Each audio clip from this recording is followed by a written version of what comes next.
2026 दैनिक समसामयिकी सभी प्रतियोगी परीक्षाओं को नस्तेनाबूद करने के लिए अति महत्वपूर्ण। सुनिए आज की महत्वपूर्ण सुर्खियां। भारत के यूपीआई ने कंबोडिया के एक्लिडा बैंक के साथ की साझेदारी। माइक्रोसॉफ्ट ने एआई डिजाइन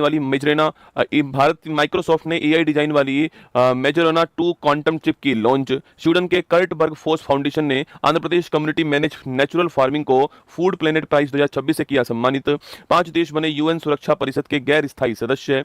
केंद्रीय गृह मंत्री अमित शाह ने की शिलोंग में पूर्वोत्तर परिषद के 73वें पूर्ण सत्र की अध्यक्षता। गुजरात पुलिस ने ऑपरेशन डेल्टा हंट के तहत 362 अवैध बांग्लादेशी नागरिकों को किया गिरफ्तार। बांग्लादेश के विदेश मंत्री खलीलुर रहमान को यूएनजीए के आज का मोटिवेशन कोड जो आपको ऊर्जावान बनाएगा, चेहरे पर मुस्कान लेकर आएगा और मां तेरे पसीने की हर बूंद को मोती सा चमकाऊंगा, सपने बड़े देखना मां, पूरा करके तेरा सिर से नहीं दिखलाएगा। सुनिएगा, एक ही अंतर है, सपनों के लिए बिना मेहनत की नींद चाहिए और लक्ष्य के लिए बिना नींद की मेहनत चाहिए ना। सपने और लक्ष्य में केवल एक ही अंतर है, सपनों के लिए बिना मेहनत की नींद चाहिए और लक्ष्य के लिए बिना नींद की मेहनत चाहिए। आप कितनी मेहनत करते हो, आप खुद को कितना इस भट्टी में झोंकते हो, आप जितना खुद को झोंकोगे उतना ही निखर के आप सामने आने वाले हो। एक आपके सामने है ना।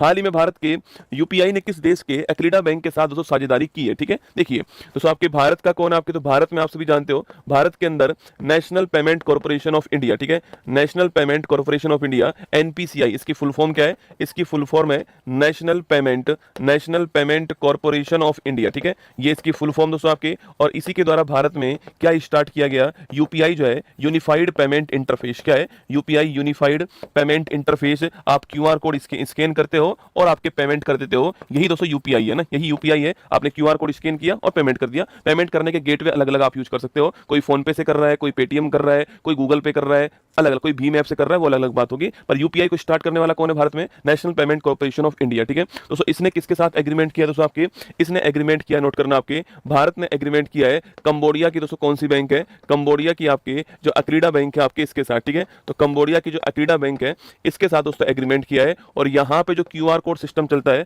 उसे दोस्तों क्या बोलते हैं, उसे बोलते हैं KHQR, ठीक है। यहाँ पे जो क्यूआर कोड सिस्टम चलता है उसे बोलते हैं KHQR, है ना। यहाँ पे ये वाला कोड सिस्टम चलता है, आपको ध्यान रखना है, ठीक है। तो यहाँ पे जो क्यूआर कोड सिस्टम चलता है उसे बोलते हैं KHQR बेटा ना। तो KHQR का मतलब क्या होता है, इसकी फुल फॉर्म होती है खेमर क्विक रेस्पॉन्स सिस्टम, ठीक है। इसे क्या बोलते हैं, इसे बोलते हैं खेमर क्विक रेस्पॉन्स सिस्टम, ठीक है। खेमर क्विक रेस्पॉन्स सिस्टम कहते हैं, आपको ध्यान रखना है, ठीक है। एक्चुअली में खेमर दोस्तों कौन था आपके, खेमर यहाँ पर एक वंश था। आपने अगर कंबोडिया में पढ़ा हो, कंबोडिया का दोस्तों अंकोर वाट का मंदिर आपने पढ़ा होगा। कंबोडिया का जो अंकोर वाट का मंदिर है, जो कि भगवान विष्णु का भारत के बाहर आपके सबसे बड़ा मंदिर है, अंकोर वाट का मंदिर 8 अजूबों में शामिल है जो मंदिर आपके। इस मंदिर का निर्माण भी किस वंश ने करवाया था, खेमर वंश ने करवाया था, शायद आपको नाम याद होगा, ठीक है। तो उन्हीं के सम्मान दोस्तों इसका नाम रखा गया है खेमर क्विक रेस्पॉन्स सिस्टम। एक्चुअली में वहां का दोस्तों क्यूआर कोड है ना, ये वहां का क्यूआर कोड है, बस नाम इसका क्या है, नाम इसका खेमर क्विक रेस्पॉन्स सिस्टम है, आपको ध्यान रखना है, ठीक है। अब दोस्तों ऐसा होगा, आप समझो मेरी बात को, कि अगर आप कंबोडिया घूमने गए हो दोस्तों, अगर आप कंबोडिया घूमने गए हो तो वहां पे आपने इस क्यूआर कोड को दोस्तों स्कैन करोगे और आप अपने यूपीआई, मान लो आपके मोबाइल गूगल पे है, आप उस गूगल पे से पेमेंट कर दोगे, अपने आप पेमेंट दोस्तों हो जाएगा, ठीक है। ये सिस्टम होने वाला है, समझ गए मेरी बात को। तो लिखना आपके, अब दोस्तों ये यूपीआई जो आपके यूपीआई भुगतान जो है, इस यूपीआई भुगतान को भी ये स्वीकार करेगा, ये आपको ध्यान रखना है, ठीक है। यूपीआई जो पेमेंट होगा उसे भी ये स्वीकार करने वाला है, आपको ध्यान रखना है, ठीक है। ये क्यूआर पेमेंट के द्वारा, क्यूआर के द्वारा जो है यूपीआई जो भुगतान होगा उसे भी स्वीकार करेगा, ये आपको यहां पर ध्यान रखना है, ठीक है दोस्तों। अगला प्रश्न, अच्छा यूपीआई को स्वीकार करने वाले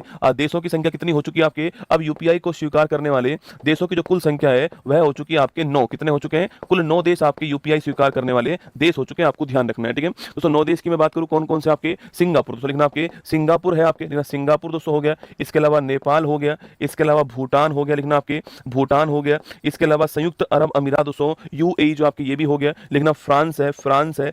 इसके अलावा लिखिएगा मॉरिशस हो गया, फ्रांस दोस्तों, मॉरिशस जो है, लिखना फ्रांस है दोस्तों आपके, मॉरिशस हो गया। इसके अलावा दोस्तों आपके मॉरिशस है, कंबोडिया, कंबोडिया का तो नाम आप लिख ही दीजिए। अच्छा इसको तो हम 90 नंबर पे लिख देंगे दोस्तों ना, कंबोडिया का नाम तो 90 नंबर पे लिख देंगे आपके।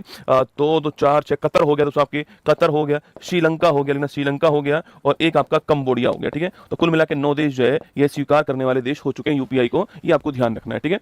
हमारा आंसर हो गया Cambodia, option number B correct answer है, ये आपको ध्यान रखना है। इसकी राजधानी है, ये आपको ध्यान रखना है, ठीक है। अगला प्रश्न पूछूं आपसे, कंबोडिया दोस्तों, भारत और कंबोडिया के मध्य एक अभ्यास पिछले साल स्टार्ट हुआ था जिसका नाम था सिनबैक्स अभ्यास। क्या नाम था, सिनबैक्स अभ्यास, आपको ध्यान रखना है ना। तो कभी सवाल पूछे आपसे कि सिनबैक्स अभ्यास किसके मध्य होता है, तो आप ध्यान रखना भारत कंबोडिया के मध्य सिनबैक्स अभ्यास होता है, आपको ध्यान रखना है, ठीक है। तो सिनबैक्स अभ्यास किसके मध्य दोस्तों होता है, भारत कंबोडिया के मध्य सिनबैक्स अभ्यास